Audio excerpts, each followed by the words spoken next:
My name is Tyler Fornes, and I am one of the co-hosts of the Good, the Bad, and the Hungy AEW podcast here on the Voice of Wrestling Podcasting Network. We take a broad scope approach to the world of All Elite Wrestling and the entire universe of Tony Khan.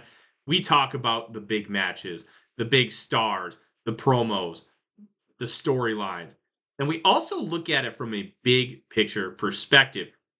How are things going to change over the course of the next 10 years with AEW still in the picture? How are companies like WWE going to adapt and adjust to AEW? Are they going to be a similar way like they did with WCW in the late 1990s? Will there be a counterpunch? We talk about all of that and more on The Good, the Bad, and the Hungy every week on the Voices of Wrestling Network. This podcast is a member of the Voices of Wrestling Podcasting Network. Visit voicesofwrestling.com to hear the rest of our great podcasts, as well as show reviews, columns, opinions, and updates across the world of wrestling. Competition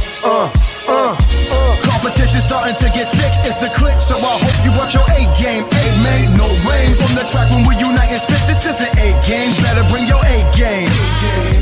Competition starting to get thick, it's the click, so I hope you watch your A-game. A-made, no rain from... Hey, now it's the Mike and JD show, and I'm your host, Mike Gilbert, and I'm joined as always by JD, by God Oliva. How you doing, JD? What a weekend, man. So Friday, so I'm on spring break, right? It's official. I'm a teacher. Unfortunately, my kid and I have offsetting spring breaks this year, so the family really can't do anything cool over spring break. So I get a week off of work. It's not so bad. I'm in my training phase right now, so it's all good.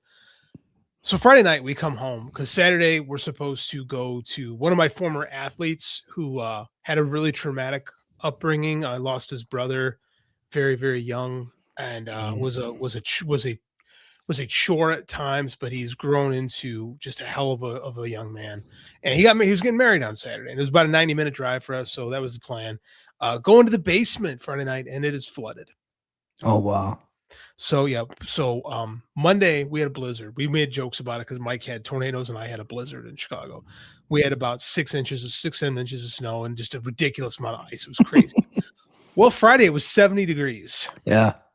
So all that water has to go somewhere. And because I live out in the country, we make jokes about my rural internet all the time. We lose power a lot. And we have solar panels in the house. So when we lose power, the battery kicks in and it's usually good. But we had a breaker pop and it's in the basement. I didn't know. None of us knew. So my wife went down to the basement and there was about 4 inches of water. Oh man. So she popped the breakers. I went home and I was getting picking up the kids' medicine. So she popped the breaker back on. About a half hour later, the sump pump kicked most of it out. Yeah. So we spent Saturday morning cleaning out the basement. You know, luckily it's an unfinished basement, so it wasn't a big deal. We were squeegeeing the water, chopping that wet dry vacuuming, and all that stuff. So yeah, got a bunch of fans blowing down there and stuff too. A bunch of fans blowing down there. Yeah, I mean, like I said, it's concrete, so it's not that big a deal. Okay, but we didn't lose anything. It was just a hassle, right? It was just more of a hassle. So it could have been so much worse. Yeah. And then today we took the kid. My kid and his friends all have their birthday. Like his school friends all have birthday within the same month, right? So, me and my wife and his best friend and his parents took like the 4 of them out to medieval times today. Yeah, so I saw the pictures. That looked pretty fun. Yeah, food's great. Like the food has no right to be as good as it is in medieval times. I was shocked about that. I've always wanted to go to medieval times because of that scene from The Cable Guy. That's what I thought of too. Yeah. I looked at my wife and there's no utensils, right? And I said, there's no utensils, but there is plenty of Pepsi. And she just looked, what are you talking about? Oh my God, never mind. Yeah. Did you have to explain to her that like Janine Garofalo was? I did. I tried to do the joke and she looked at me like I don't care right now. Whatever happened to that lady? She was like a famous comedian for a while, and then she just kind of fell off the face of the earth. Yeah, in the 90s, she was a thing. Like she was everywhere. Ben Stiller, like I think Ben Stiller must like loved her because she was in everything that he did for a long time. Yeah. Well, she was like a hot comedian for a while. She was funny. Like she was legitimately funny. Yeah. But like, I haven't heard from Janine Garofalo since I can't remember what. Yeah, I hope what happened to her is that she got her money and got out. Like that would be my hope for her. Yeah, that's the dream, right? You make a Yeah. lot of money and then you sail off into the distance and never hears from me again. I mean, like unlike everyone in wrestling who just hangs on and never goes away. Yeah. Let's get to the chat, and then we're going to get to our top story here. XWF says, hello, chat room. Chad Schultz from Nebraska, he tagged me. I guess Nebraska's doing good in the NCAA tournament right now. For Wrestling tournament ended yesterday. I don't know you guys. No, basketball, brother. Oh, okay. March Madness. They took third in wrestling. They're actually pretty good. Did you see that video of the kid from Penn State shaking everybody's hands on the podium? He gets to the guy from Iowa, and the guy just fucking ignores him. That's so funny. I know that kid. Like I've known that kid for a long time. His dad has a restaurant that I've gone to at least 15 times. Yeah. He was having a bad day. He got second place. So he's 0-9 against that kid. That kid from Penn State, Mitchell Messenbring from Penn State. He's from Wisconsin. He's really fucking good. Like he's really good. And the kid from Iowa is really good too. He's a state champ 2 times here in Illinois. And he's 9-0 against him in his career. That's just one of those humps you just can't get over, huh? That stinks. Well, that's been the thing is like no one's been able to get over the Penn State hump for the last 15 years. It was Iowa forever, right? Yeah. It was always and then Oklahoma State. It was Oklahoma State forever, right? Back in the day. And then Dan Gable took over at Iowa, and that began this gigantic dynasty that existed for damn near 30 years. And then in 2010, Cale Sanderson, who was the best college wrestler since Dan Gable, Olympic champion. He was a 4-time NCAA champion, undefeated. Took over at Penn State, and they have the secret sauce. They have won it for the last 15 years. I think they've lost it 3 times. Like they are so freaking good. Now, his first protege, this guy David Taylor, another multiple-time NCAA champion, Olympic champion, was given a ridiculous amount of money last year to take over at Oklahoma State University. So this is his first year at Oklahoma State University. Had 3 national champions this year that were all freshmen. Wow. They had a kid, get this, at 141 pounds, this dude, Jax Forrest. At the beginning of the season, he was in high school. So he was wrestling high school kids, right? Graduated early in January and then went to Oklahoma State and started immediately. Like no one has never happened before where a kid graduating early has become a big thing now, but this kid started the season as a high school wrestler. Yeah. Graduated, started in Oklahoma State at the semester and won a national title. Wow. It's fucking lunacy. So we might see the Penn State, it might be coming to an end soon at the hands of one of their own, which is at least makes it interesting because college wrestling has been interesting in a long time. Sorry, I detracted. Yeah. Chad's from Nebraska. You actually have a documentary about a wrestling program in the state of Nebraska. Not exactly the Cornhuskers, but the Nebraska Omaha. They were the best team in Division II for a long time. Yeah. And the Last Maverick, it's available online. We should post it again. It's available on our YouTube. I think we got over 3,000 views on that thing. It actually did pretty good. Yeah, we couldn't get any dough because of the music rights, but we got the views. Why? I own those. Yeah, no, remember it got flagged. Our YouTube flagged it. So, I don't know. Really? It did, but we never rebuffed it. So you should rebuff that because I own that music. I paid a guy to do. This is the first time we've ever had that conversation. Right. I didn't steal music for that. I paid a guy to do the music for that. Well, I figured you paid the guy, but we just didn't tell YouTube. So. Oh.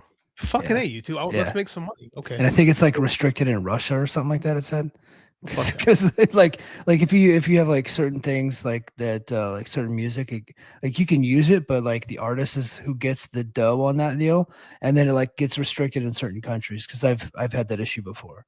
That's so weird because I said, that's all. I'll have to take a look at it. I'll send you what it said to me. But this was a couple years ago when we posted that movie. So. Yeah. Okay. Yeah, but we should share it again.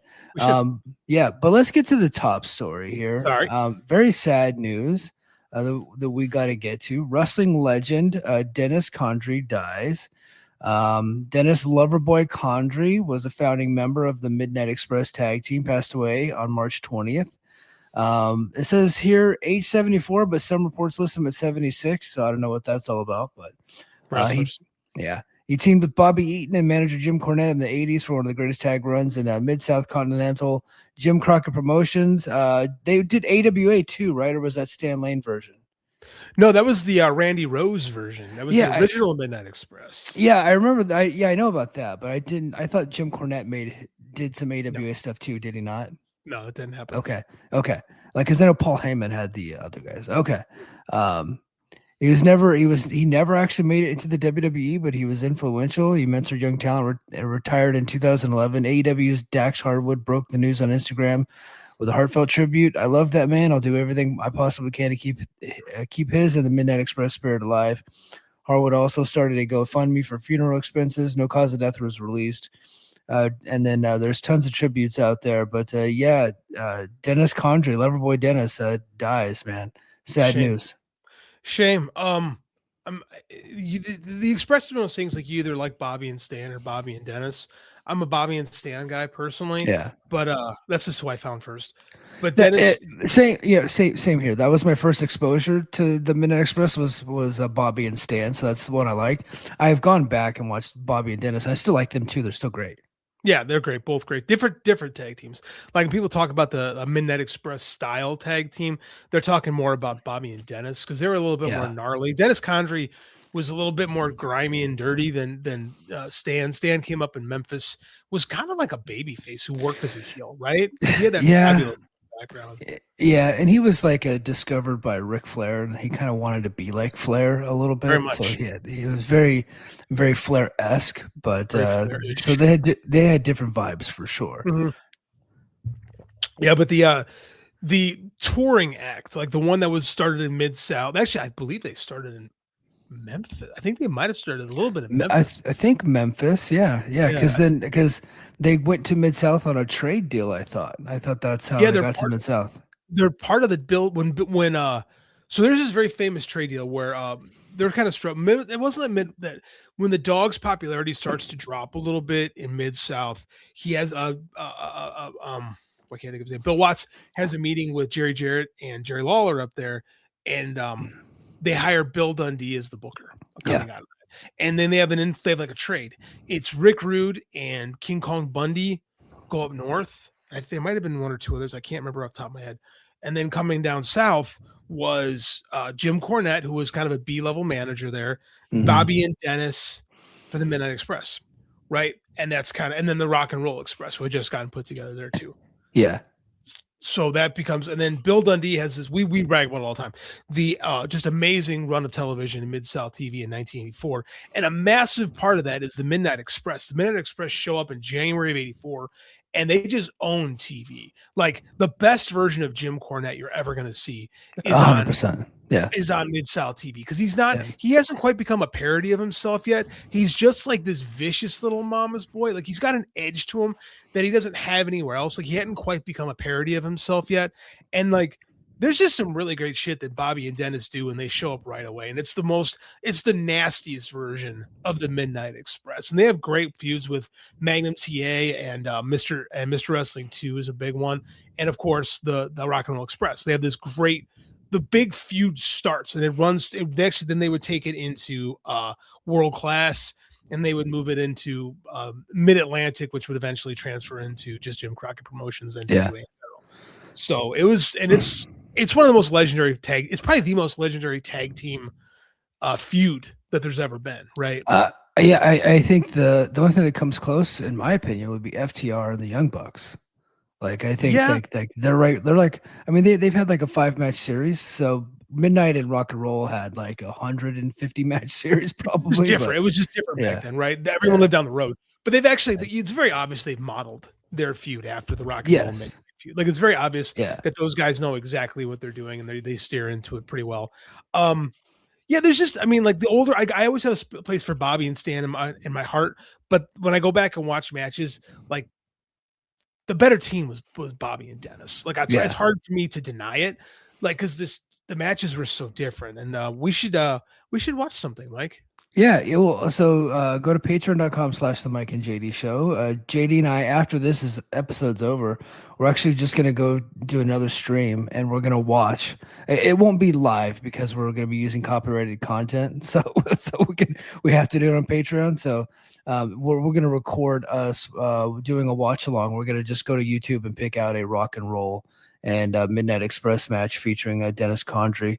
And we'll put that on the Patreon so you guys will kind of get to watch it along with us. Mike, pull up Chad's last comment.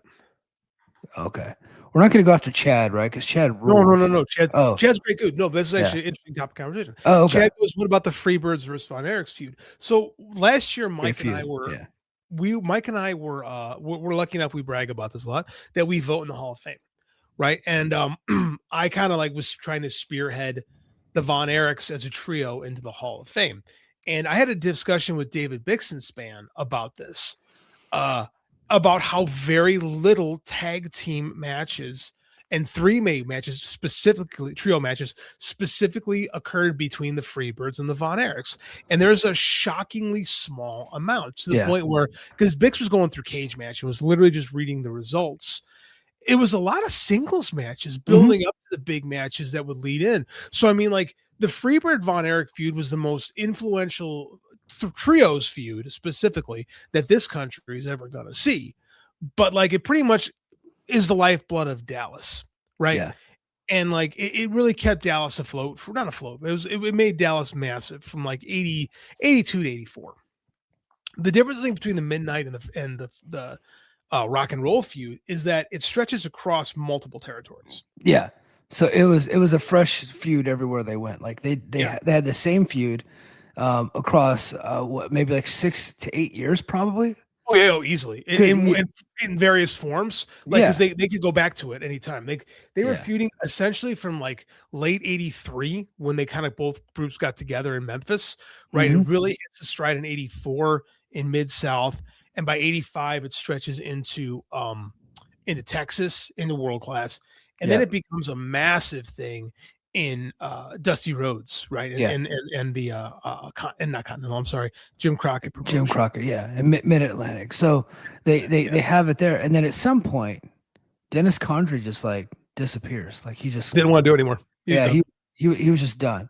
And then what's the backstory of the Paul Heyman version? Because that was Randy Rhoads and Dennis Condrey in Minneapolis, right? In AWA.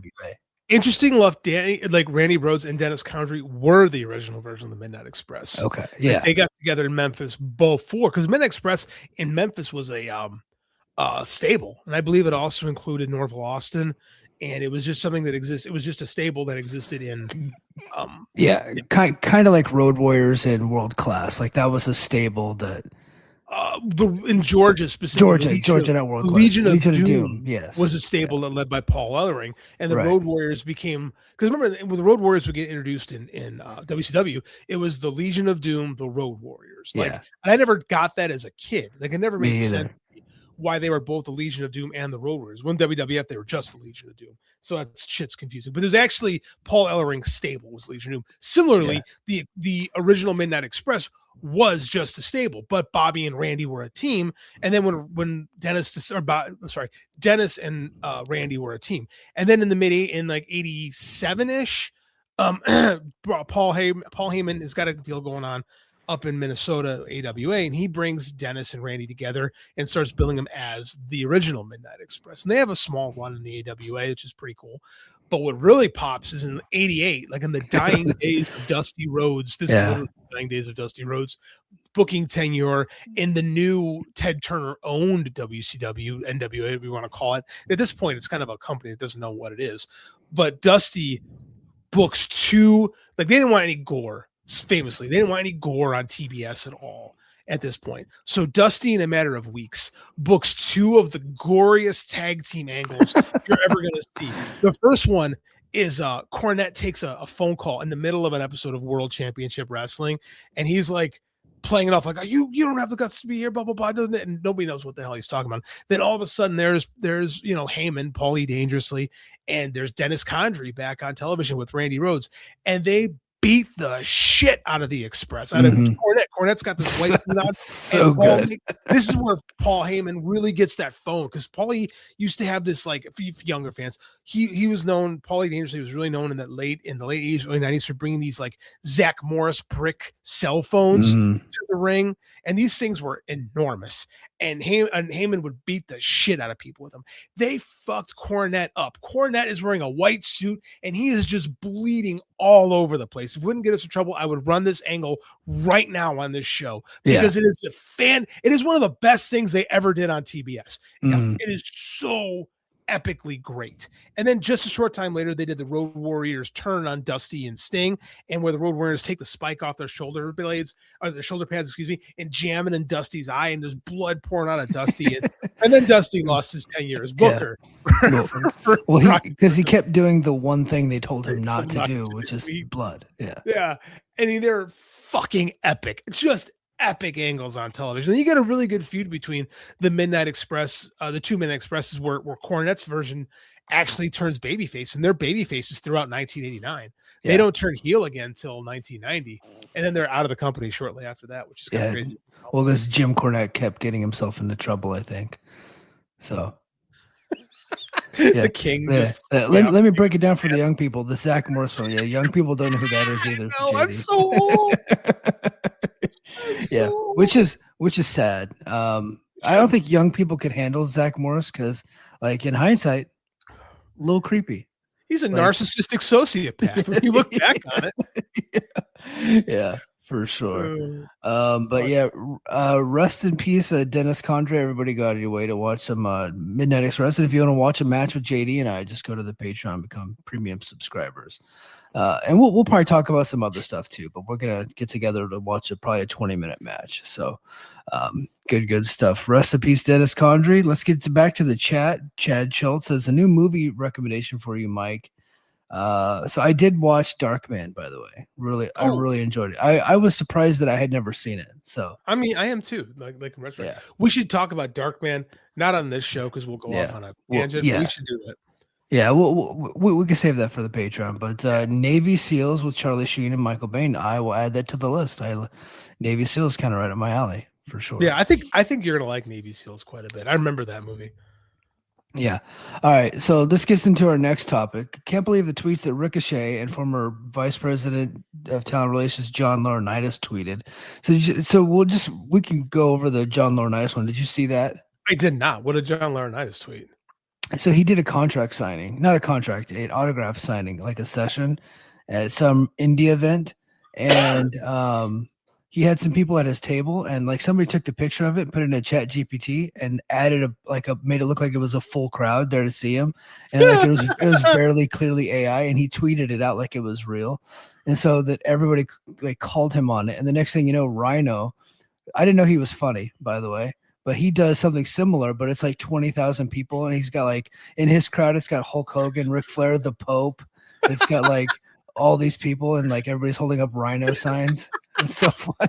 And so like all these different wrestlers started AIing themselves at autograph signing. So yeah, that was pretty funny. I will say this. It's been about 3 years since people really were ringing the bells on AI.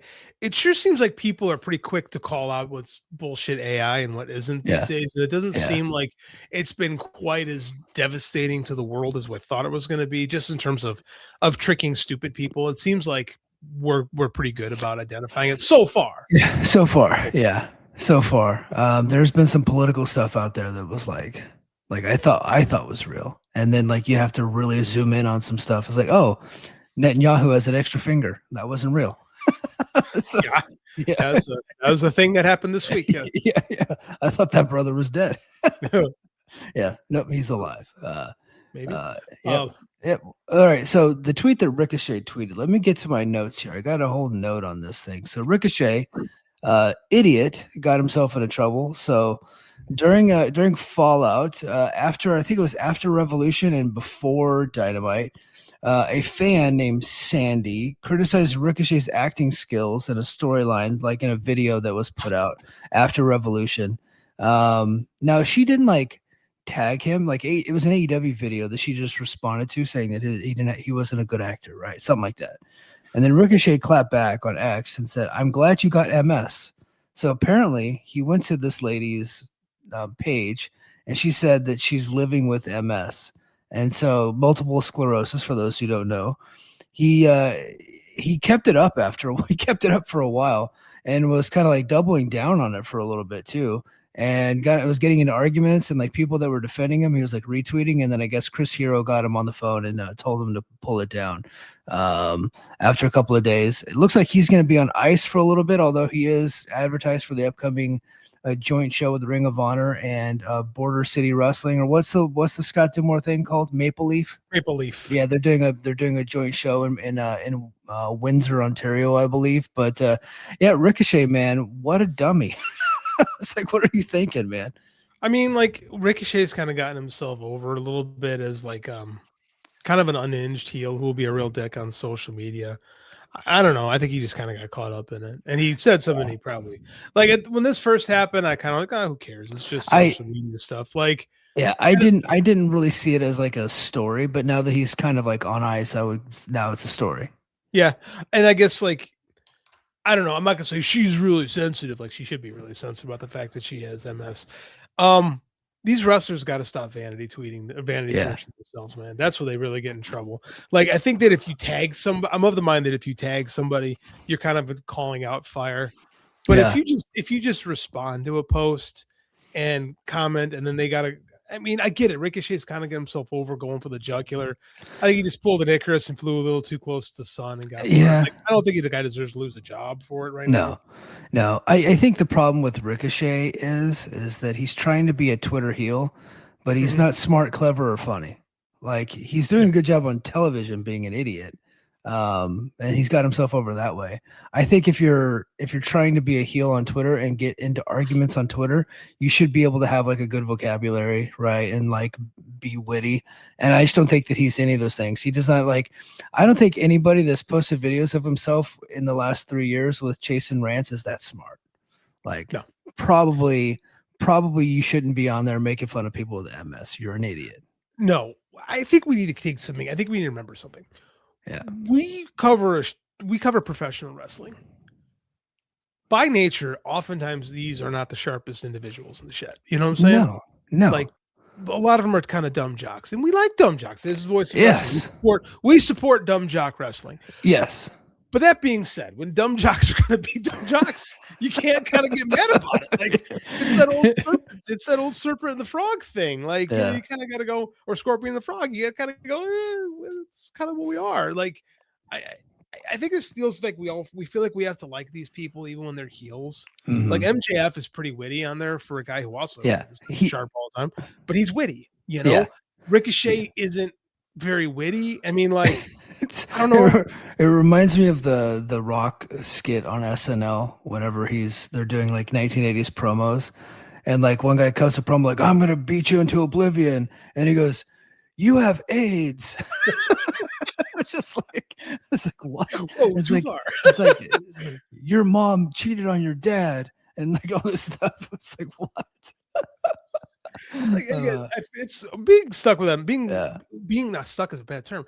Being trapped, I guess, in this debilitating state of multiple sclerosis is horrible. Yeah, that's tough. That's a tough one to deal with, man. It is, and like, part of me is like, man, people are soft, and heels should be heels on Twitter. But I mean, this time he probably went too far. I don't think he should lose his job over it. And like someone said, what's worse, him or Trey Miguel?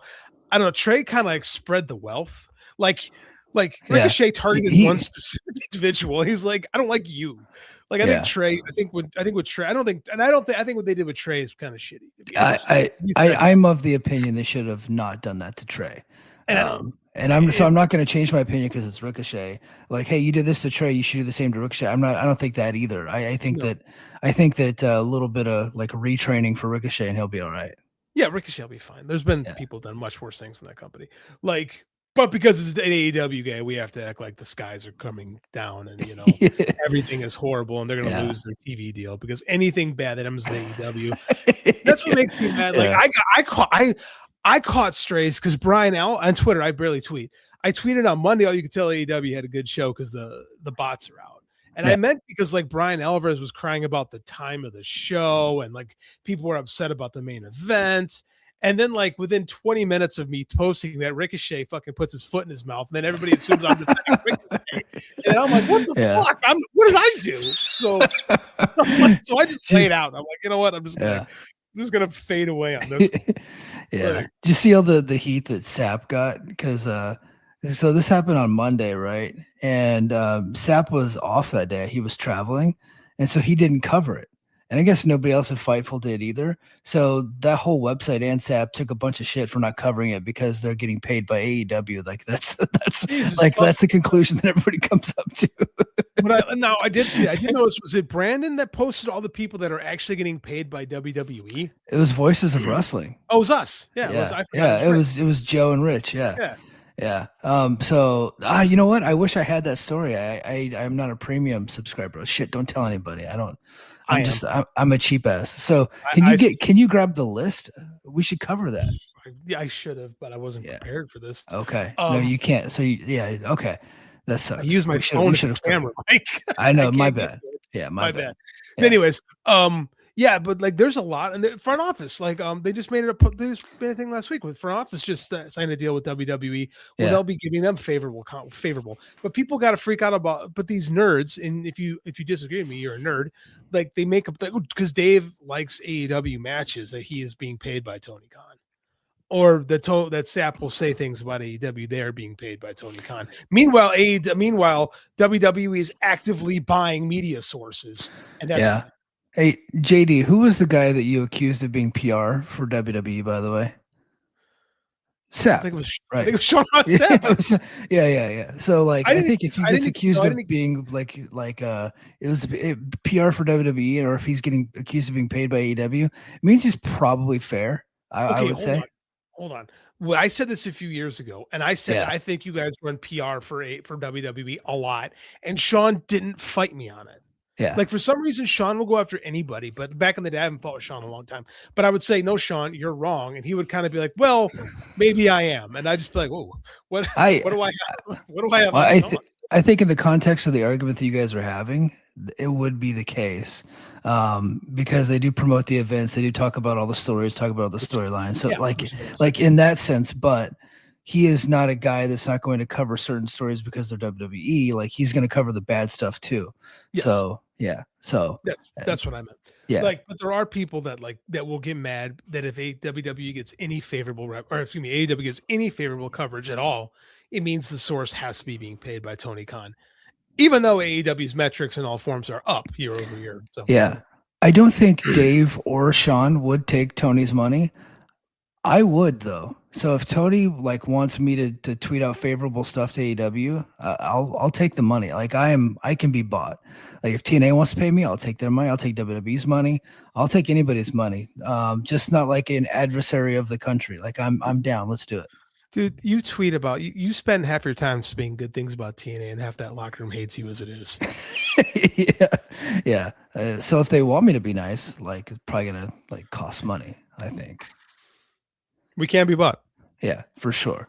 All right. Speaking of being bought, Tony Khan tried to buy WWE. Did you see that story? I did. Yeah. And wasn't his offer higher than Endeavor's? No, sir. I have the notes. He was actually number 4 on that list. Oh, okay.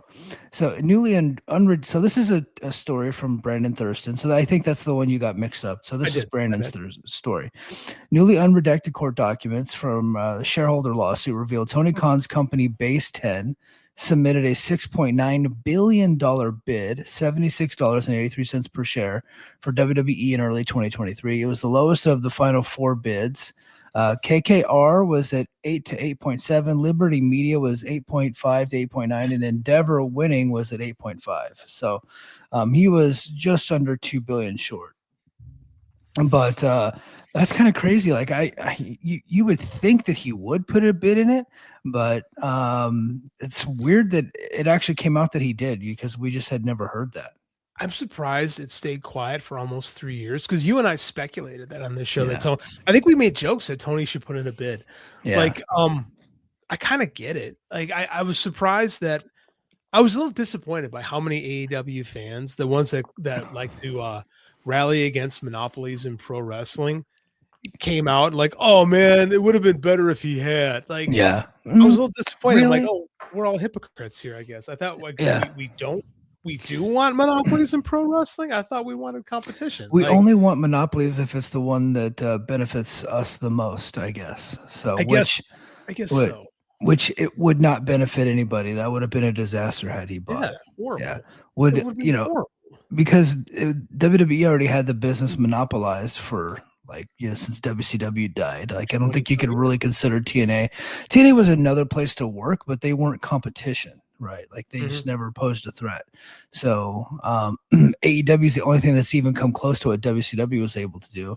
And they're still not like that close. But the fact that they're there and they're paying people, their wrestlers, a lot of money is like a good thing because they're challenging WWE to pay their talent more money. And that's why it's good to have two solid companies. Nick Nemeth just came out this week and said, my last contract for WWE, the only reason I got paid as much as I did is because they didn't want me to go to AEW and he wasn't going to go there anyway. So they just kind of gave him a wink and a nod and a bump in pay. And he stuck around for a little while, even though he was kind of like wanting to leave. Dude, competition is good for business. And we have this idea that these companies have to be of equal size and have equal market share to be competition. Coke has a significantly higher market share than Pepsi, but Pepsi is super cool being Pepsi, and Pepsi makes a lot of money, and Pepsi has its own identity and market share. It's not as big as Coke's market share. Pepsi isn't as big as Coke. They do just fine. Burger King exists. I don't know if Burger King is the best model. The model because Burger King kind of sucks, especially in comparison to McDonald's. But it is for sure the number two, I would say. For sure. Behind McDonald's, yeah. Oh, absolutely. I had a Wendy's, but they're functional. I don't know if they're functional actually. But they have a market share, right? Like there's having competition in the marketplace doesn't necessarily we have this idea in their head. It has to be like WCW and WWF in 1998, right? Yeah. That's not like a real thing that's happened all the time. Like it's good to have more than one place to go to work. Yeah. Right. And especially now we've determined, like I saw a tweet. Someone said WWE gets excited for the promos, or the promos get you excited in WWE. The matches get you excited in AEW. And I'm like, yeah, that's a good way to look at it. Like, it's a completely different experience. Yeah. King says, I do wonder what the pay structure for wrestlers looks like. If Tony bought WWE, the pay would go down. And we like Tony. Tony's been good for the wrestling business, but the reason why people are getting paid so much in AEW is because that's how he's able to get the talent from going to the WWE. He's going to pay them above and beyond. I hate to say what they're worth, but he's going to probably overpay some of those folks to keep them away from WWE, and WWE's doing the same thing. He's a businessman at the end of the day. I disagree. Like what they're worth. If the market determines what they're worth. Yes. That's why wrong terminology. But you could say like, oh, I wouldn't pay this much for this guy, but we said that about pro athletes for 70 years. Yeah. Like I was at a restaurant on Friday night and they had this old newspaper article about Babe Ruth getting paid $750,000 to go play for the Yankees or whatever it was, $72,000, I think it was. And I'm like, dang man. I mean, but people were like, he's overpaid. Like it's Babe Ruth. Like it's just the market decides what people's value is. And you and I can argue it as much as we want, but if the people who write the checks are willing to pay it, that's what they are. Yeah. Yeah. So like the folks in AEW are being paid really well. Right. So good for them. Yeah. Good for them. But that's what he has to do. It's kind of like that's what WCW had to do to get people away from the WWF. They had to, he had to cut out some pretty fat checks, but that was the business model. So if he didn't have to do that, I don't think he would, because he is a businessman. Like the guy's $1 billion. Like I know like most of it's his dad, but he's got some successful companies out there. And so and he's not doing that because he throws money around like he's an idiot. Like that, this guy's not stupid. Right. I know that's the knock because, Tony Khan's really stupid.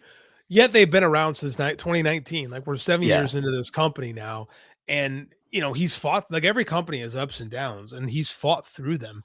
And it seems like they've gone through their worst stuff. Like I have a hunch that Wembley show this year is going to do pretty damn good. So, I meant to pull up the ticket sales on that one. It's so early. It's so early. Yeah, I mean, they're like, doing they're doing fine. It wasn't the early sales weren't as good as they were the last time they were there, because I think they were over like 30, but they're still like around like 20 something right now. Like Yeah. I think that show's going to be in August and it's March. Like let's let some stuff, and there's no reason to buy early. Like there's no reason for people to get in there early. Those tickets aren't going anywhere. They're not going to sell out tomorrow. No reason to get in. Like I don't blame people for not buying right now.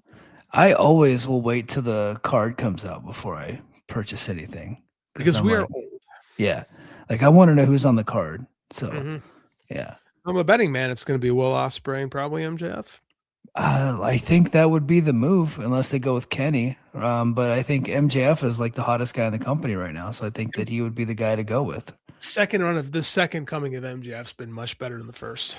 Bogo Max wasn't good, but this Max, I like what he's doing. He's kept some of his worst instincts at bay for sure, and it's made for much better shows. But staying true to being Max. Yeah. You know, like he hasn't tried to just be like, hey, Max the babyface just doesn't work. It was gross. It was weird. This Max is just fine. Yeah, he's not doing any goddamn kangaroo kicks, is what I'm trying to say. Yeah, like, he's not doing that. So and Will Ospreay, when he gets going, can be a phenomenal babyface. So, and especially in England, like I can't see this not work. I can't see that crowd not being packed. I don't know if they'll break the record they had I don't know. I'll say this. They will not break the record they had last time because it was new. It was the first time. Like it's never going to be like that. Yeah. But so this is their third time. I would, unless they have like something major planned for it. And Will Ospreay and MJF could be that. I don't think they beat the sales for the first two, but they still do really good. Like they might. I think they might be able to catch the second. They definitely won't get the first. Yeah. Yeah. We'll see. I mean, if you're going to call me a failure on that, they never put 93,000 in the suit. WWF never put 78 to 93, whatever you believe, 1,000 people in the Superdome again after that. Like those are special shows. Yeah. Yeah. All right. So let's get to the next story. Toni Storm, she's out the rest of 2026 with an undisclosed issue. She was written off TV in a non-contact backstage angle, hinting at an attacker. Brian Alvarez and Fightful Select said that's undisclosed. Brian Alvarez / Fightful, like he doesn't work there, by the way. I'm not trying to say he works there. Undisclosed injury. AEW is planning for her to be out through the rest of the year. I think I know what this is, and I'm just not going to say it because we heard a rumor. Yeah, we heard a rumor. So there's a rumor out there. If you do the math, you could probably figure out what that rumor is, but it's unconfirmed. So I'm not going to say, but I'm just going to say that Toni Storm's a huge star. She was set to do this Ronda Rousey angle. Now that's out. So I'm curious to who they have replace her. But this is a big blow to AEW for a while because she's like not even female. She's like one of the top stars in the whole company and one of the top acts. So they're going to miss her. She has proven herself as a massive force in that company over the last few years. Yeah. Like she helped draw those big houses down in Australia. She's been one of the most captivating characters in that company. Like she is from someone who has proven that they could become like her, like Swerve for people that proved they could be bigger outside WWE than inside. And she was it's kind of a shame that she was gonna have something kind of special with Ronda. But I mean, if what we hear is accurate, I think she'll be okay with what happened. Yeah. Yeah. Oh yeah. I think she's gonna be better on the other side of it. So yeah. She's gonna be just fine. Who do you think they put in that angle with Ronda if they even continue with it? Because Ronda's not signed. I think this was just like a thing for her fight, but it looked like on the show they're gonna go with Mina Shirakawa because she got the win over. I don't think that's the move. No. I mean, I don't think so. No. I like Mina Shirakawa. She's not a serious star. She's she's the second banana, you know? Yeah, like and that's kind of what her role should be right now. She's good at that. She's good at that. I don't know. I don't think they have anybody. I don't think Statlander's got some presence. I really think Statlander kind of really fell into a really good role after struggling to find herself in this company for a long time. Yeah. But I don't think she's got a personality strong enough to stand opposite of Ronda Rousey. The only one I could think of that could possibly do it on personality would be Mercedes. Yeah. But Mercedes, you'd have to flip her babyface, which I think is probably time to do anyway. She could do it. She is underrated with her crowd connection to things. I really believe that. Like, she wanted to be a heel the moment she got there, and all the babyface stuff they did was to set up a heel turn from the moment she got there. Yeah. Like, they knew what they were. They weren't stupid. They knew the crowd was going to be like with her. But she's had some great matches over the last 2 years in this company. And I think that people in AEW fan wise do respect Mercedes now with what she has. And I think that's I think she's the only person with the star power to make that work. Yeah. So I think that's the move. They just pivot to Mercedes. She's the biggest star that they got in that division. And like you put her up with Ronda and that becomes a big match. I mean, like you could try to like create a new star there. Like you could try to go with Megan Bayne. You could try to go with Willow, but I think you got to just like, you're only going to get one with Ronda. So you might as well go with Mercedes. And then plus look, there's a little bit of the backstory that Mercedes was part of the 4 horsewomen in the WWE. They stole that gimmick from Ronda, Mina Shirakawa, Jessamine Duke, and Shayna Baszler, all of which are available, by the way. Like they're all like Tony could bring them all in if he wanted to. The problem is you can't do that storyline with just Mercedes on her own and create a new one. Like it just doesn't work. Yeah, you can't. Although there is rumors that Bayley might be jumping ship. Like even then, it's still only 2. Yeah. You know, if you wanted, okay, you could do Ronda and Marina against Bayley, Pam and Mercedes. That could be a thing. That could be cool. Or you could just throw in Jamie Hayter. Kind of looks like Becky now with the red hair. That's and then you just get like a tall blonde, get Megan Bayne, and they'll like just pretend, like just do the fake Razor and fake Diesel. Worked so well the first time. Yeah. But it's going to be interesting to see where they go with that. All right, couple more stories. I'm going to hit the chats, and then JD and I are going to head over to Patreon and watch some Midnight Express action. So let's get to it. Bandido looks like he's going to be out for a little bit. He's dealing with a serious visa issue right now. He missed Dynamite after losing to Andrade Revolution and is now pulled from appearances. And confirmed he'll be missing some upcoming days because of visa issues. So, I mean, look, that's been like TNA had some issues with that earlier in the year, where it's just kind of like hard to get those renewed. Well, we've got some issues going on in that world. So if I'm Bandido, I'm gonna hang out in Mexico. Yeah, and not chance it. Yeah, I would just like work Arena Mexico for a while. And that's probably what they're going to do with him because he got that. I don't think he has a CML contract. I think now because he does his own thing. I don't think people realize Bandido has kind of his own promotion down there, and that's where a lot of his stuff in Mexico go on. He does do stuff with CML now. If I were Tony, I would try to get Bandido worked into CML more permanently for a bit, as long as you can't get him back. Because I mean, he's fucking awesome. Why wouldn't you want to have your best guy work? Like I would love to see him in Mystico doing some more stuff, either together or apart down there. That'd be cool. Did you see that Claudio signed with CMLL? So now he has a dual contract. So they're kind of going both ways. That was the first guy. That's the first one from AEW that signed a dual contract to CMLL. And he's the world champion. It's titles in Mexico don't really mean much, but it's a good thing for him to come in as their world champion. And Claudio, just because it's Claudio's like, I'm going to wrestle with a mask down here just because I want to. Yeah.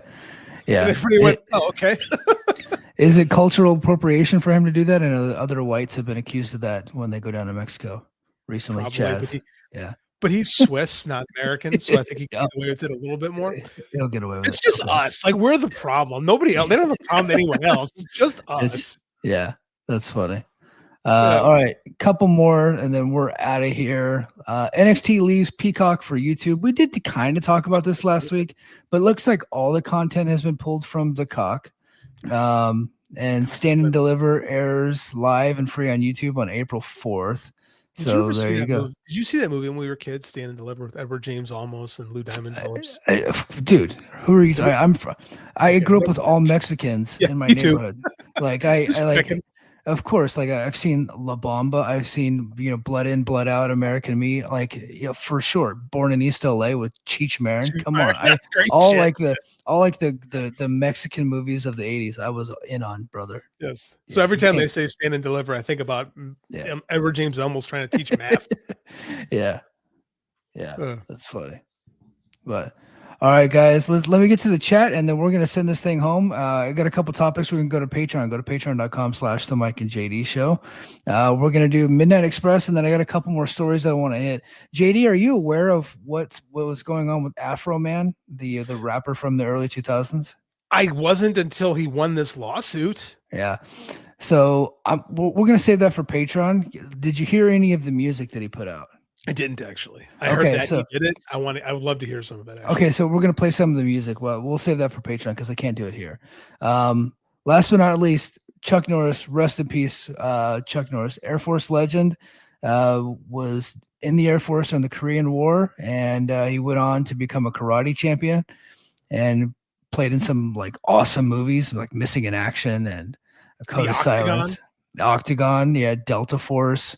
And then, of course, my favorite, Walker, Texas Ranger, which a lot of people don't like, but I do. So fuck you. I like it. So, but he died, man. What a legend he was. Great action star from the 70s. Great action star. People don't like some of his views, but I mean, I don't know. He's a 90-year-old white guy. You can't expect much wokeism from a 90-year-old white man. I'm sorry. That's just not how it works. Honestly, if Walker Texas Ranger was woke, I probably wouldn't like him. Like, I'd be like, this is not the Walker that I grew up with, right? Like and you're a fairly liberal dude, so I just want to yes, we're not talking about MAGA Mike here. Yeah. I like Delta Force. I remember one time my dad and I were watching it. We were flipping back and forth between Delta Force and a 9/11 documentary, and it was surreal. Like this is probably 20 some odd years ago. My dad and I are both like, this is fucking crazy. This actually happened. But like Delta Force is a good movie, man. I like it a lot. The Octagon has a massive like the AAA character Octagon was named after the film, right? The ninja film with Chuck Norris. I mean, he was got famous by getting his ass kicked by Bruce Lee on a movie. So So the cool thing about Chuck Norris is that he was legit. Like Bruce Lee, for sure. Bruce Lee was like a legit martial artist, but he never competed. Right? He was just he could do the moves, but he never fought. Chuck Norris was a legit karate world. He was a karate world, like bare knuckle karate world champion, and he was also trained in like a black belt in Brazilian jiu-jitsu, and competed in that world too. Like he knew what he was doing. He wasn't like a phony like Steven Seagal or even Jean-Claude Van Damme, who is more of a gymnast that can do some like moves, but he never really he never competed either. So he was a guy, like you could tell like he was super confident any room he walked into. Like even when he was like in his 80s, like training, like he was still kind of a badass. Dude, he got offered the role of Kreese in The Karate Kid and turned it down because he's like, this is a bad look for karate teachers. Yeah. He's right. He was right to do that. He was a purist when it come to karate and martial arts. And like if he wouldn't be in a movie that made martial arts look bad. And he never cussed. He never drank. He never smoked in his movies. He never did love scenes. He just beat people's asses. And he said, he goes, in his movies, he never was the one instigating the fight. It was always reactionary, and people got what they deserved after a while. So I was like, I respect that about him. Like he just had he had his core values and he stuck to them. And like, you got to respect a man like that. And so Chuck Norris was Chuck Norris. Yeah. All the time. He wasn't a phony. All right, let's get to some chats, and then we're going to get out of here. Chad Schill says, I can't remember if it was you guys or BQ that touched on this. Do you think that if TNA ratings stayed the same, 240 to 250 the rest of the year, TNA can renegotiate with AMC for a new deal? I'm sure. Yeah. Like I don't know if they have a clause in their contract that they have like an out or a negotiating window, but I would say so. Yeah, for sure. I imagine the second there's a chance to renegotiate, because I think AMC is going to want to renegotiate for them too. They've been I don't want to say a massive hit, but they've been a pleasant surprise for everybody, I think, on that network, and they're happy. Yeah, they're not. So their average demo TNA is like 0.43. The average demo for AMC's biggest show that they spend their most money on is 0.05. So TNA is like right there, right? So they're doing great on that. Great bang for your buck, man. Great bang for the buck. XW, I've said this earlier. This is the chance for AEW to bring back Britt Baker. I don't think they bring her back for this Ronda feud. For Ronda, that would be horrible. You need someone that's actually good in the ring to help Ronda out. Yeah, Ronda and Britt would be like the blind leading the blind, I think. So, did you ever see the boxing match with Mr. T and Roddy Piper? Yes, that's what that would be. That's what it would be. Claudio lost the CMLL title last Friday. Well, JD and Didn't know I that. we don't know shit about fuck when it comes to CMLL. So Mhm. sorry. Born in East LA was awesome. Walker, Texas Ranger was Look, my grandpa's show in the 90s. Hey, look, was it was my show everybody's- too. Yeah. It was everybody's grandpa's show in the 90s. That's what Yeah. that's what CBS in the 90s was all about, was what your grandpa watched. Yeah. Don't forget the Conan O'Brien Walker, Texas Lever, Ranger yeah. lever. Yeah. So the one where Haley Joel Osment was like, Walker told me I have AIDS is like an all-time Conan lever moment. It was just so good. So good. I'm convinced a lot of that Legend of Chuck Norris stuff from like our adulthood is basically just all the shit Conan O'Brien did. Like Conan O'Brien helped introduce Walker and Chuck Norris by extension to a new generation of fans. Yeah, for sure. All right, guys, that's going to do it for us this time on the Mike and JD Show. Like I said, head to Patreon. Go to patreon.com/the Mike and JD Show.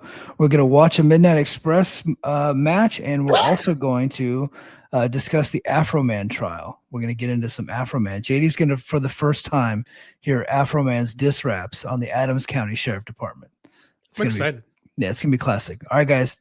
And until next time, mahalo. Competition starting to get thick, it's the click, so I hope you watch your A game. A made no rain from the track when we unite and spit. This isn't A game, better bring your A game. Competition starting to get thick, it's the click, so I hope you watch your A game. A made no rain from My name is Tyler Fornes, and I am one of the co-hosts of the Good, the Bad, and the Hungy AEW podcast here on the Voice of Wrestling Podcasting Network. We take a broad scope approach to the world of All Elite Wrestling and the entire universe of Tony Khan. We talk about the big matches, the big stars, the promos, the storylines, and we also look at it from a big picture perspective. How are things going to change over the course of the next 10 years with AEW still in the picture? How are companies like WWE going to adapt and adjust to AEW? Are they going to be a similar way like they did with WCW in the late 1990s? Will there be a counterpunch? We talk about all of that and more on The Good, the Bad, and the Hungy every week on the Voice of Wrestling Network.